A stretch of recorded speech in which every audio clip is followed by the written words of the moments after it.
We went to Hamilton Gardens in Hiawassee, Georgia today with some of our motorcycle friends. We saw all kinds of beautiful rhododendrons and some azaleas. Unfortunately, we are a week or two past peak, so next time we'll go the 1st of May.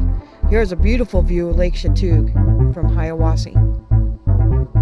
Mary Lou enjoying the view.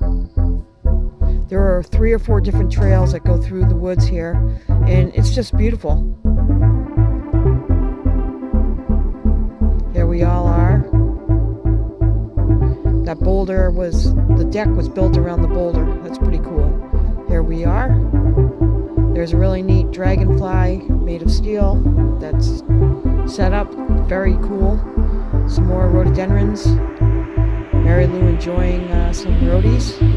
Yep, she liked those especially.